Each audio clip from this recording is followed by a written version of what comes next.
Good evening students. आज के इस इंग्लिश क्लास का हमारा टॉपिक है ईडियम्स। काफ़ी इंपॉर्टेंट होता है।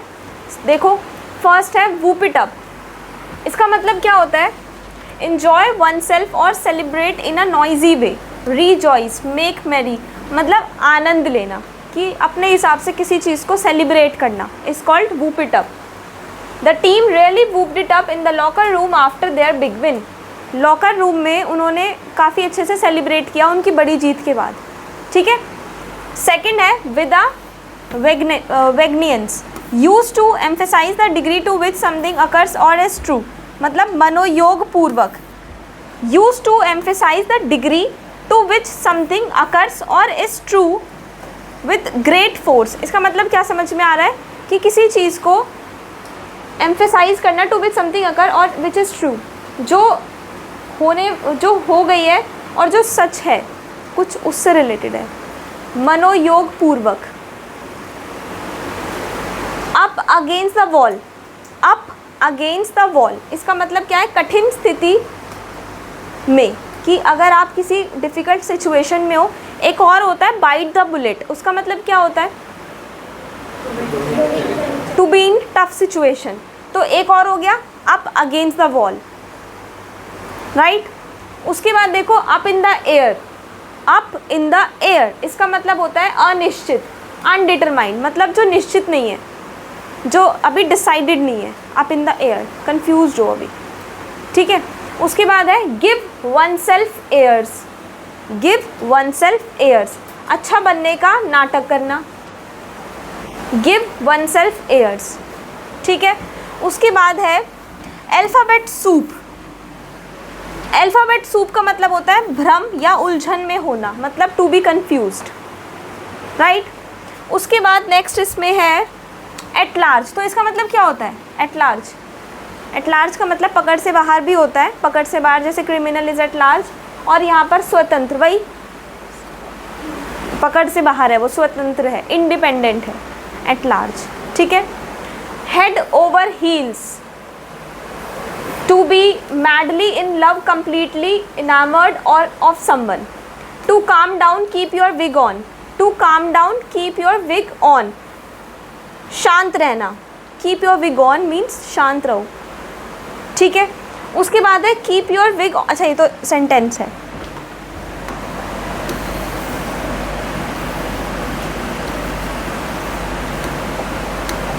reap the whirlwind, to suffer the negative consequences of one's action, कि किसी बेकार चीज़ का परिणाम भुगतना, कि आपने किया किसी ऐसी चीज़ में आप पड़ गए, फिर उसका रिज़ल्ट आप ही को मिल रहा है। ठीक है। उसके बाद है of the first water. Of the first water का मतलब काफ़ी अच्छी क्वालिटी का, superior quality, premium quality, of the first water. Whether the storm का मतलब होता है कठिन समस्या में सफलतापूर्वक निपटना, किसी डिफ़िकल्ट सिचुएशन को आपने बहुत अच्छे से टैकल कर लिया, that is called weather the storm. B all one to का मतलब होता है कि किसी में भी कोई भेदभाव ना करना, no discrimination. Be all one to. An article of faith का मतलब होता है फर्म डिटर्मिनेशन, फर्म डिटर्मिनेशन, पक्का इरादा, दृढ़ विश्वास। इन द एसेंडेंट का मतलब होता है प्रभाव में वृद्धि, मतलब जो प्रभाव, मतलब प्रभाव की इंग्लिश क्या होगी? अफेक्ट, किसी चीज़ का अफेक्ट है उसमें इंक्रीज हो रहा है। गेनिंग इन स्टेटस, पावर का बढ़ना, इन्फ्लुएंस होना, इतना इंपॉर्टेंट नहीं है। To discourage doing something, pour cold water on something, जैसे आप बोलते हो ना कि आग में घी डालना, कि कोई काम कर रहा है, आग में घी डाल दिया। लेकिन हम इसको ऐसे यूज़ करते हैं कि कहीं पर कुछ चीज़ चल रही है, उसमें और चीज़ ऐसे डाल देनी कि वो और भड़क जाए, ऐसा काम कर देना। हतोत्साहित करना, deter someone from doing something. Pour cold water on something, किसी चीज़ पे ठंडा पानी डालना, इसकी ट्रांसलेशन है pour cold water on something, कि किसी चीज़ को आपने डिस्करेज कर दिया कि नहीं, कोई ज़रूरत नहीं है करने की, तो it means you are pouring the cold water to his willing, तुम उसकी इच्छाओं पे ठंडा पानी डाल रहे हो। A hard nut to crack, उलझनकारी समस्या, ऐसी चीज़ जो मुश्किल है, आप ये तो पढ़ने से भी पता चल रहा है, a hard nut to crack, ठीक है, बाइट द बुलेट की तरह ये भी थोड़ा थोड़ा। उसके बाद है सी आई टू आई, इसका मतलब होता है अग्री, बात मान लेना, अग्री होना।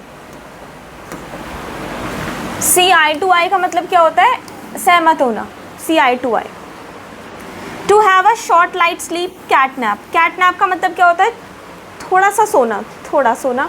अच्छा, सोने के लिए मैंने आपको और वर्ड्स भी बताए थे, है ना, एक तो होता है स्लीप, एक होता है नैप, और एक होता है, एक वर्ड होता है सिएस्टा, इसका मतलब होता है दिन की नींद, 2-3 घंटे वाली, ठीक है, सिएस्टा। लेजी पर्सन को आप काउच पोटैटो बोलते हो, लेजी पर्सन है कोई, he is a couch potato, right. उसके बाद है ब्रिंग होम द बैकन, भौतिक सहयोग देना, to earn money as from study employment to be successful. Bring home the bacon मतलब आर्थिक, इकोनॉमिकल या फाइनेंशियली हेल्प करना, employment. Supply material support, to earn money, किसी को आप सपोर्ट दे रहे हो ताकि वो पैसा कमा सके, तो आर्थिक हेल्प कर रहे हो, उसकी आर्थिक मदद कर रहे हो, ठीक है। स्पिन योर व्हील्स का मतलब होता है समय बर्बाद करना, स्टॉप स्पिनिंग योर व्हील्स, समय बर्बाद करना बंद करो। वेयर द ग्रीन विलो का मतलब होता है टू ग्रीव फॉर लॉस्ट और unrequited love, give it a world to try something, to attempt to do something often for the first time, कि पहली चीज़ में किसी चीज़ को क्लियर करने का प्रयास करना, give it a world. Banana oil मतलब बेकार की बातें, व्यर्थ बातचीत, ठीक है। उसके बाद यहाँ पर है नेक्स्ट, इस पूरे पेज में और कुछ नहीं है।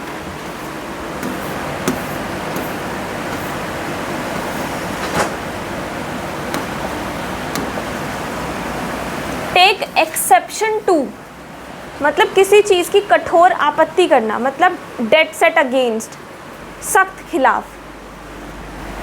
वर्ड क्या बताया मैंने आपको, डेड सेट का मतलब होता है सख्त, अगेंस्ट, खिलाफ। To start talking about the important aspects of something, cut to the, okay, cut to the chase का मतलब क्या होता है, मुद्दे पर आना, मुद्दे की बात करना, पॉइंट टू पॉइंट। यहाँ पर क्या लिखा है, मुख्य विषय पर आना। ये तो डेफिनेशन लिखी है, ये सिर्फ ईडियम है और ये इसका मीनिंग है। उसके बाद to waste your efforts by trying, flog a dead horse, बेकार में कोशिश करना या गलत डायरेक्शन में कोशिश करना, flog a dead horse. Cloven hoof का मतलब होता है शैतानी उद्देश्य।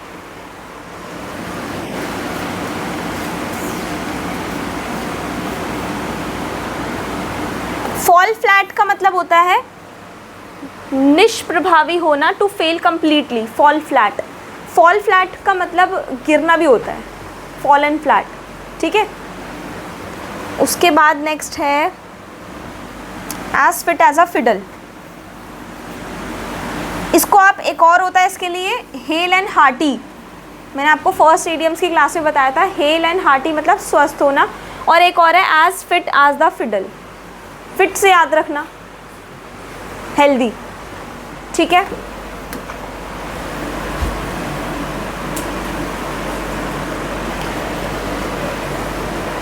To run out of steam, कि किसी चीज़ में इंटरेस्ट ही खो जाना, to run out of steam.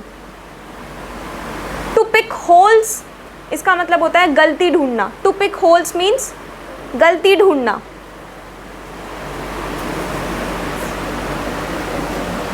Argus आइड मतलब सतर्क हो जाना, चौकन्ना। विजिलेंट भी होता है, कीन साइटेड होता है, extremely observant. To bit defiance means चुनौती देना। विथ बेटेड ब्रीथ, चिंता में। To grid up the lions, कठिन प्रयोजन मतलब कठिन परिस्थिति के लिए तैयार होना, to grid up the Lions.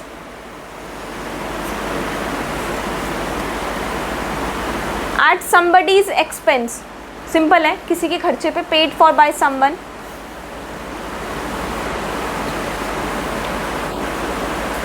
B in force मतलब बड़ी संख्या में। थोड़ा सा डिफिकल्ट हो रहा है ढूंढना कहाँ लिखा है, इडियम मिक्स हो जा रहा है ना। स्मेल अ रैट का मतलब होता है गलत का अंदेशा लगा, अंदाज़ा लगा लेना, गलत चीज़ होने का अंदाज़ा। स्मेल लाइक अ रैट, जैसे समझ गए ना, हिंदी से भी समझ में आ जाएगा। ऐसे होता है ना, अगर आपको ऐसे लग रहा है तो आपको कहीं चूहे की स्मेल आ रही है, मतलब कुछ गलत का आपने अंदाज़ा लगा लिया। Live high on the hog, इसका मतलब है to live in great comfort with a lot of money, बहुत पैसा है, आराम से ज़िंदगी चल रही है, जो अभी नहीं, एग्ज़ाम क्रैक होने के बाद चलेगी, ठीक है। इन एनजाइटी विद बेटेड ब्रीथ, ये तो मैंने बता दिया, चिंता में। टू क्लिप वंस विंग, आज़ादी, किसी को कैद कर लेना, उसकी आज़ादी रोक देना। टू क्लिप वंस विंग, ये भी हिंदी ट्रांसलेशन देखोगे तो याद हो जाएगा, क्लिप कर देना किसी के पंखों को, वंस विंग्स।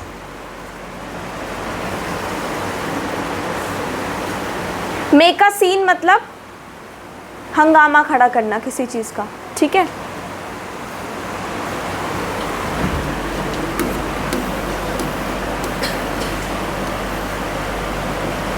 ऑल थम्स का मतलब तो अनकोऑर्डिनेटेड और क्लम्सी विद वंस हैंड, इसको थोड़ा देख के बताऊंगी। अ रे ऑफ होप, सिंपल है, अ रे ऑफ होप, आशा की किरण, इसमें और कुछ ऐसा डिफरेंट नहीं है। Be in two minds, be in two minds का मतलब है कि दो चीज़ों में आप कंफ्यूज्ड हो, ये करूं या ये करूं, ठीक है, दिमाग में आपके दो बातें हैं।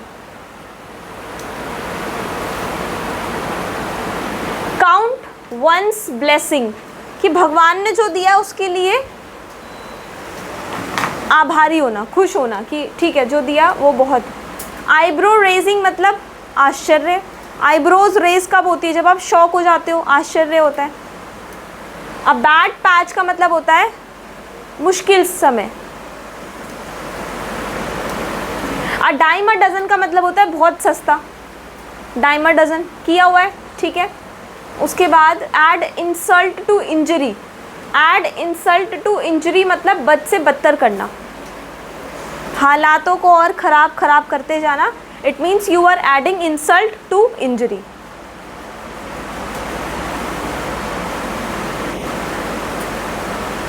अगर कहीं लिखा है कम वॉट में तो उसका मतलब होता है कुछ भी हो जाए। उसके बाद बी ऑन द एयर मतलब रेडियो पर प्रसार, मतलब किसी चीज़ को ब्रॉडकास्ट करना on the radio. Rough diamond का मतलब क्या होता है, रफ डायमंड का मतलब मैंने आपको बताया था अनपढ़ लेकिन गुणी, ठीक है।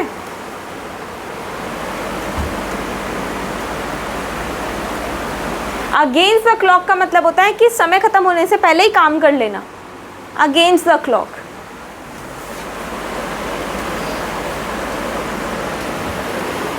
कट टू द क्विक का मतलब होता है टू हर्ट समवन्स फीलिंग।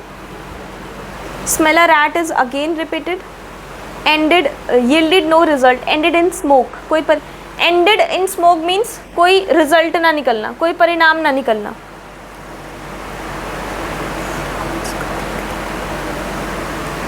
उसके बाद स्वोलन हेडेड हो सकता है अभिमानी।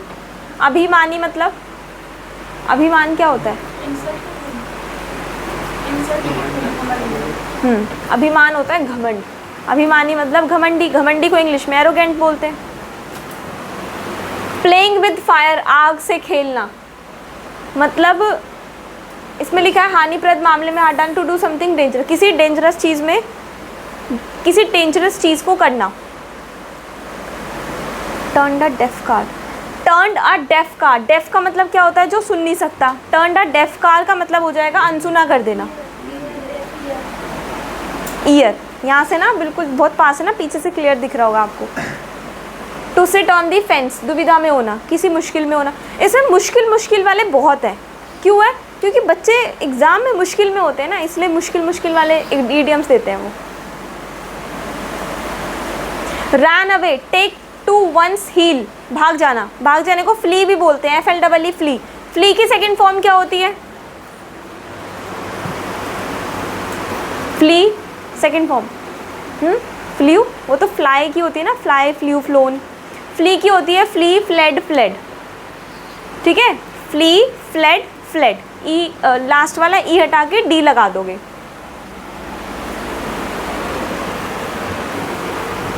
Contesting the seat in the running, प्रतियोगिता में होना, ठीक है। Speak volumes of a gesture, circumstances give enough proof, speak volumes.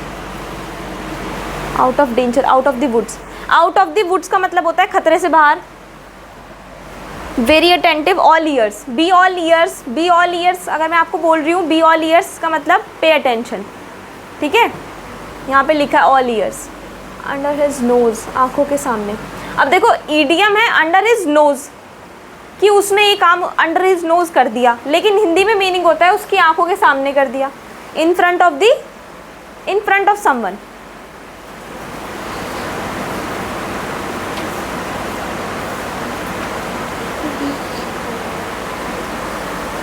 In the dark, to not know about something that other people know about, ignorance, not informed, कि आपको किसी चीज़ के बारे में नहीं बताया बट बाकी सबको पता है, it means you are in the dark. lively and energetic means full of beans, full of beans क्या हो गया, energetic। इतने बहुत है, ठीक है, थैंक यू।